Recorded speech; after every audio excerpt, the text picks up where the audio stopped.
Hello everyone and welcome to Ultimate Admiral Dreadnoughts. Now today is not that good news. First of all, well, as you know, obviously Christmas are coming, and well, I had planned for this weekend to maybe make some videos and pack them up to release them with not daily, but at least it's 2 3 days during the 2 or so weeks that I'm going to be out. Because of course I'm going to go out. I'm going to go meet my family, and well, that's what Christmas is about, right? So during the time that I'm out, I'm probably not going to be able to record a lot. So I plan to make some videos. Sadly, yeah, well, the kind of thing that they say that no plank survives contact with the enemy, neither does with the family. So it actually turns out that, tomorrow I am already moving, so the whole weekend I'm not going to be able to record anything.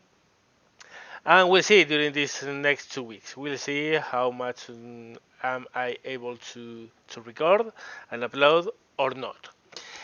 At any rate, there's another not that good news, and that's that Ultimate Admiral Dreadnoughts had a hotfix released, a patch, a couple of days ago, that changes several things about the damage model in the game, and some accuracy values for some guns, and the result is that um, I don't really think the game currently has the right damage model.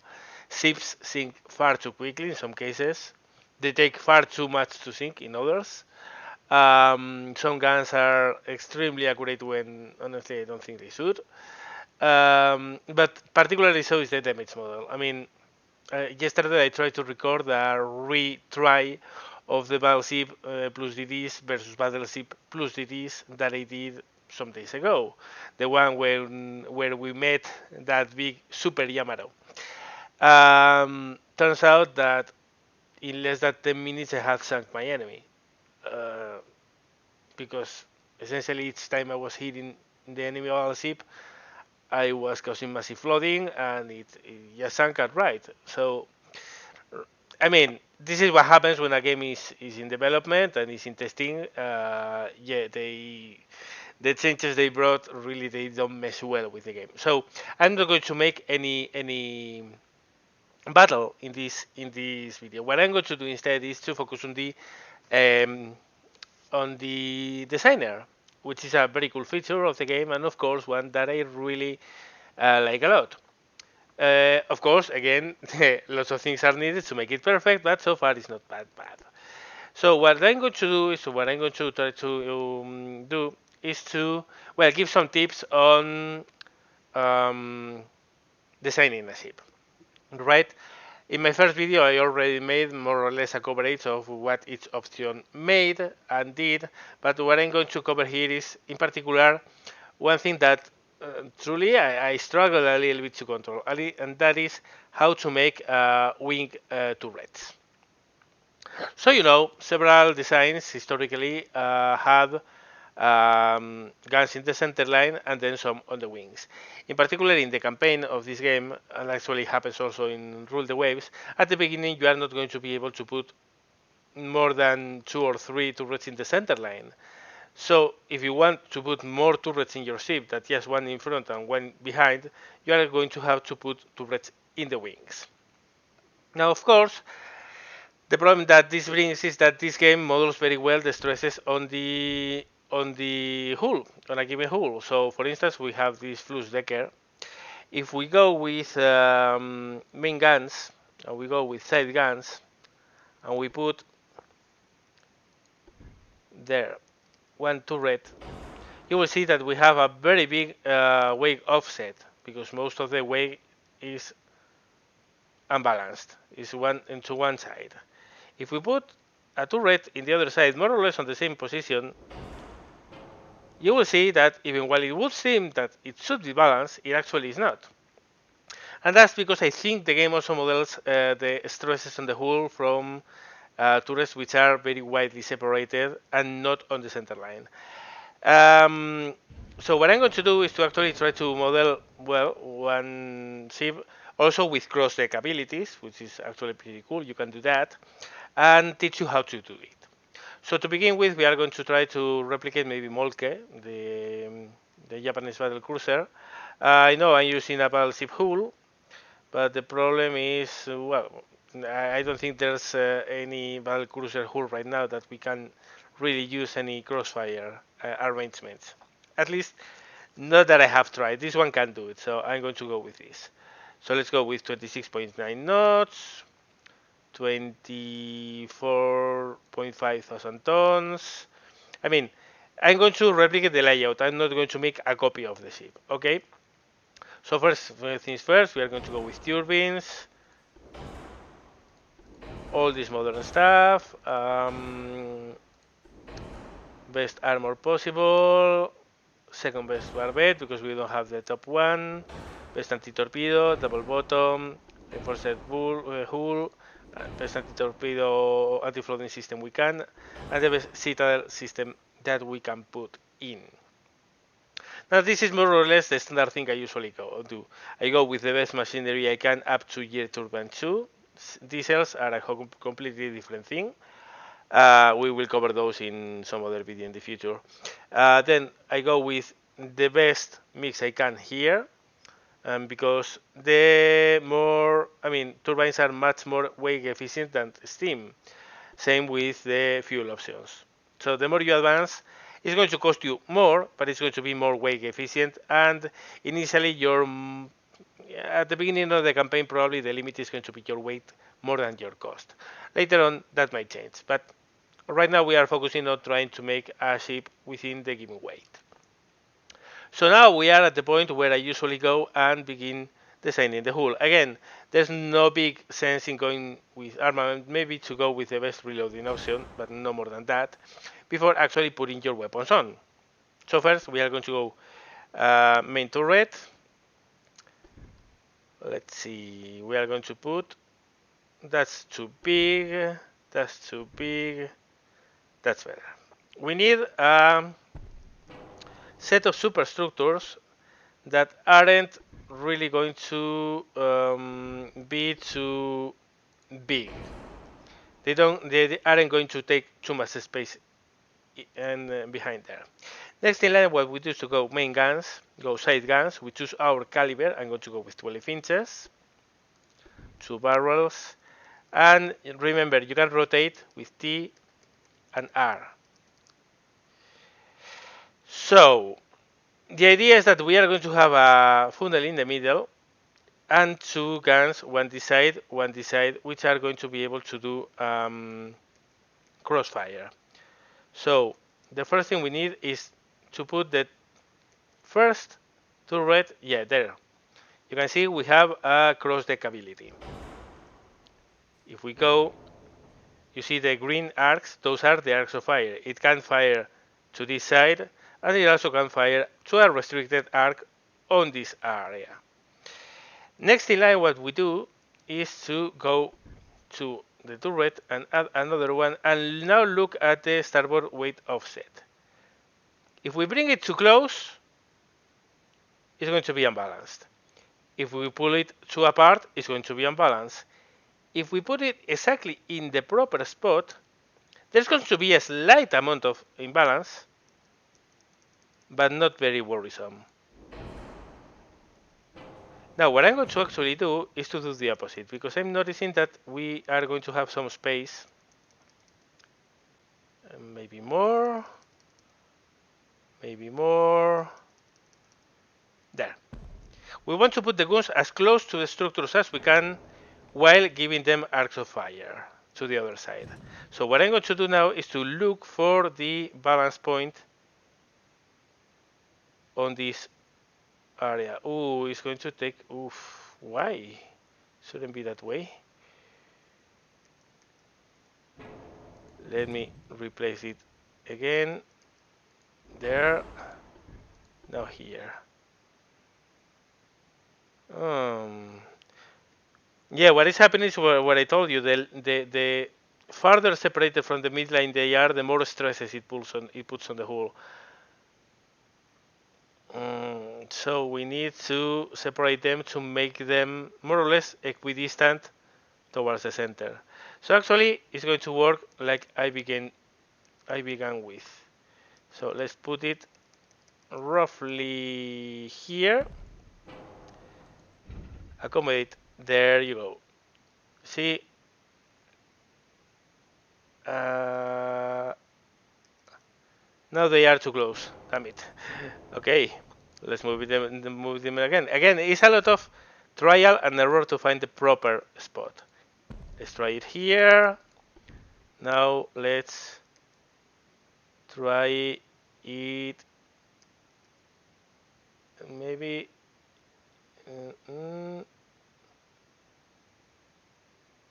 There it is.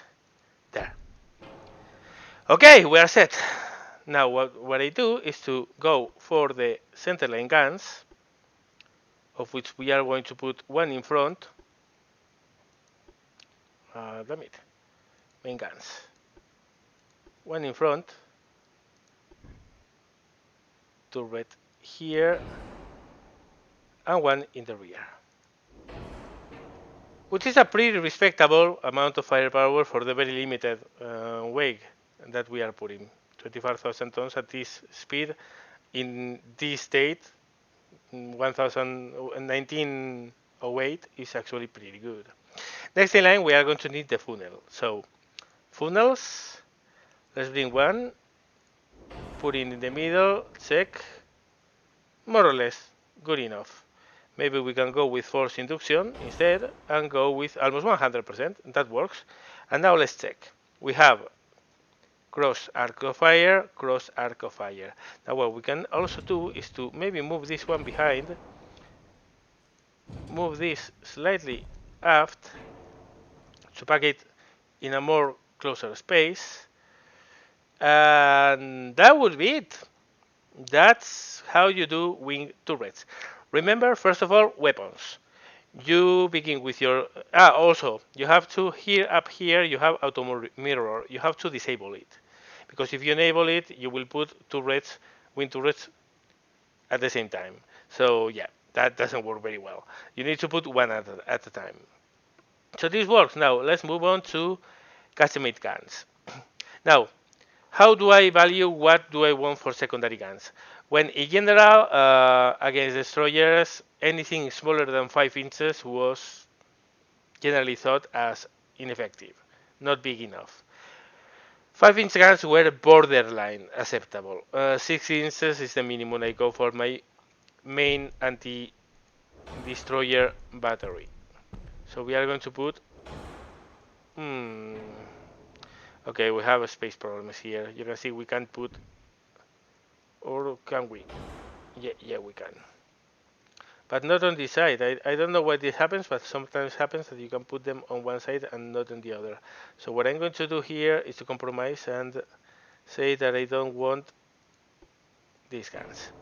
So we have a total of 16 6-inch guns as a secondary battery, which is pretty good for the displacement. Then we go with a lighter one. A lighter battery would be 3 inches, a couple of them. Later on, we also can mount some of them in the superstructures, not in this hull, but this works pretty well. Okay, seems fine so far. Next in line, go with the armaments. What kind of cell do we want? Heavy, light, or standard? Well, actually, the thought process here is what do you want? I actually don't like one thing about this. Light cells says that you lose penetration. Actually, this is not totally correct. Light cells usually were fired at higher muzzle velocity, which is actually in the stats, and was more effective at dealing with vertical armor, belt armor, at closer ranges, close and medium ranges. What light cells were really not that good at was Dec penetrations at long range. But these stats don't consider that. As you can see, again, game is in very early stage. That probably will be incorporated at a later stage, I hope. At any rate, really, cell penetration minus 5%? No, not really. I mean, if you think of it, rounds very known for high penetration. If you are thinking, for instance, small arms, rifles, the AR-15, the M16, 5.56 is a small round, very small round, but it has very high muzzle velocity. It's a very lightweight round, which loses penetration ability quickly across distance, but at medium and short ranges has a very high penetration ability. This is pretty much the same compromise and is not well implemented yet. But yeah, you can go with light, standard, no special benefits, and heavy cells, which, yeah, again, this one has plus 7.5% cell penetration. At longer ranges on Dec Penetrations, yes, but at closer ranges, not necessarily. At any rate, I'm hoping at some point we can actually design guns. I don't know if it's ever going to happen, but I really wish we can. So, well, yeah, you decide this. Ammo loadout generally is standard or increased. There's no real reason to go with reduced for a capital ship. Torpedoes, are we going to use torpedoes in this ship?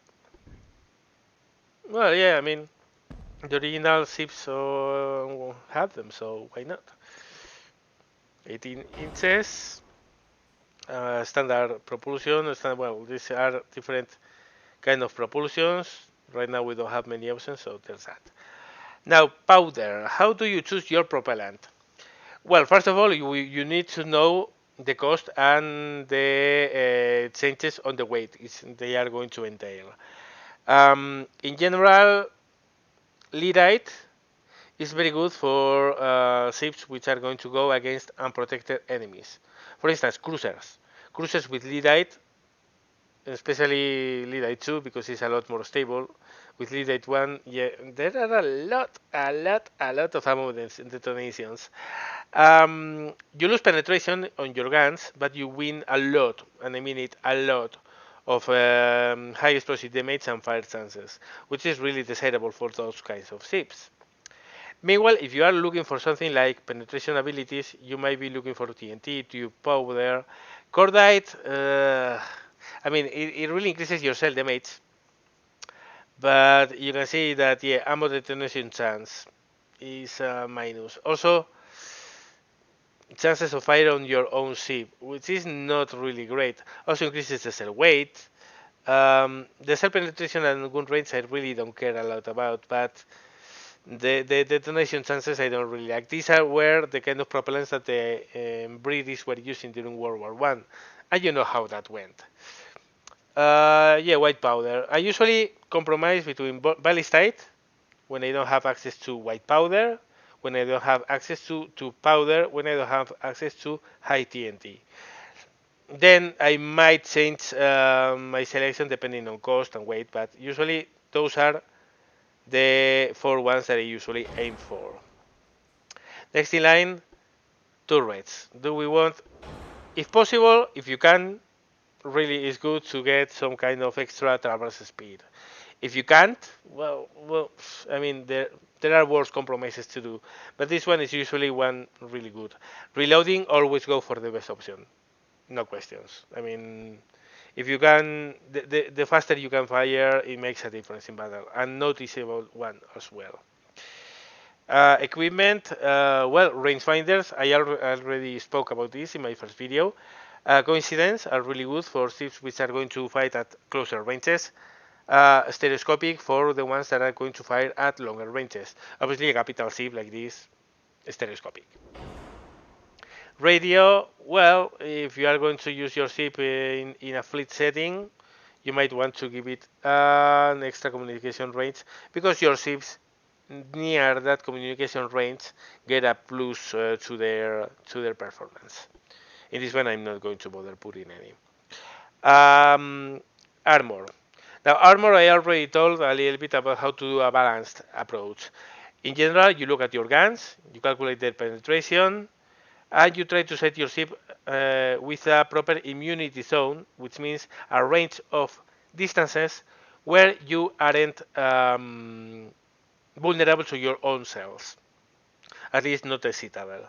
So for instance, in this case, we have 12-inch guns that we can see that goes into the equivalent of 25.8 inches of armor at 10,000 meters. So if I want to give this a reasonable protection from 10,000 meters to 17,500, first we need to go with the belt, which is going to be, we are at a plus 84%. So we are going to need a lot of armor. Well, probably we are not going to be able to put enough armor to make that feasible. I mean, 12 inches, 14 inches more or less. Let me, hold on a second, I have a calculator here. Well, actually, what I do have is my cell phone, but yeah, this thing has a calculator on its own, so why not use it if I can find it? Righty.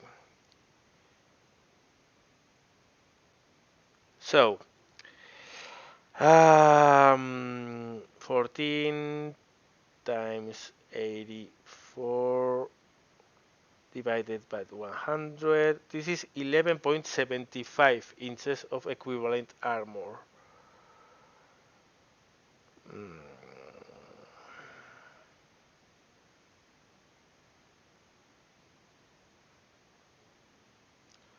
No, this is actually, sorry, this is actually 25.76. Almost. Wow, I am good at general calculation. This will give us invulnerability to ourselves from 10,000 meters. This is just enough. So next we go is protect the other vital things with the same amount of armor.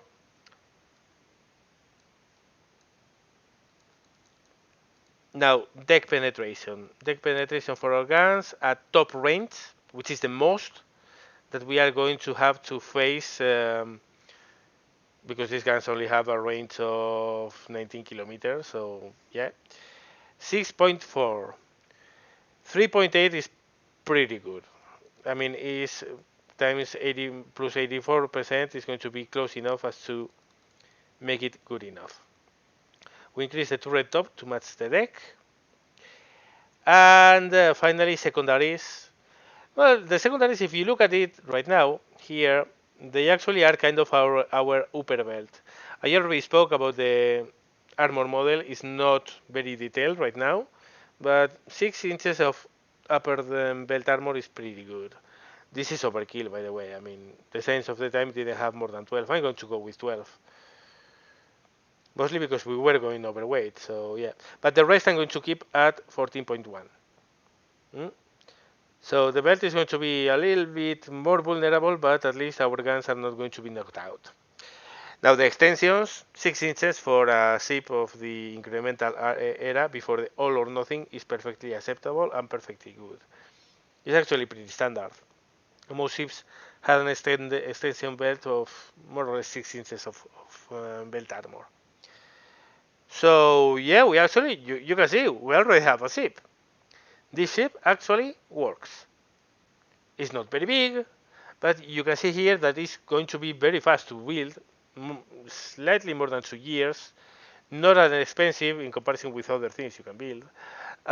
It's not particularly big, so it's not going to require huge shipyards. Actually, what we can do here is reduce the displacement a little bit to match our actual displacement. That means our hull doesn't spend any kind of weight or displacement in structure that it doesn't need. And this is a perfectly viable ship, which you can build on your own if you want and check it out how it performs. Actually, I have used this kind of layouts in several of my designs, not on video yet, but it actually works. I mean, if you offer broadside, you will fire broadsides with opposite wing turrets, which is a pretty nice thing to have. Also, it kind of ignores the fact that historically that wasn't really healthy for the ship because of blast damage, but no game really shows that, so who cares?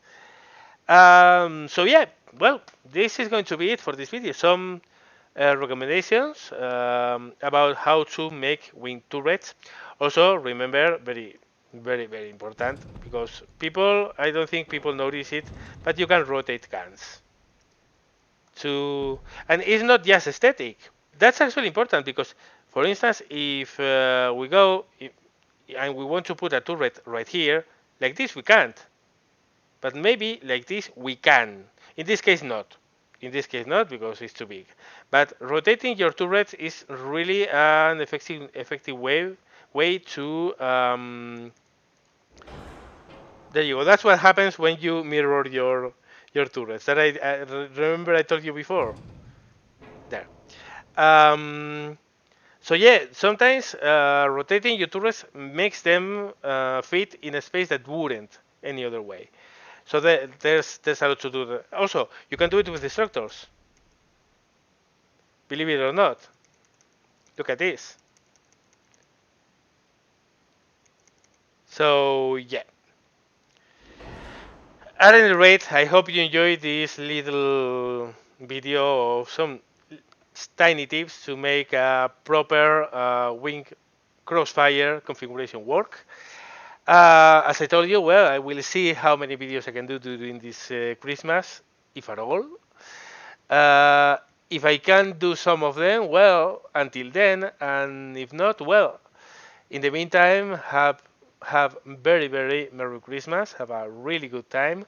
Have a very safe time. This time as well. There are a lot of trips involved and car travels, and yeah, be safe. Thank you very much for watching, guys, and see you later.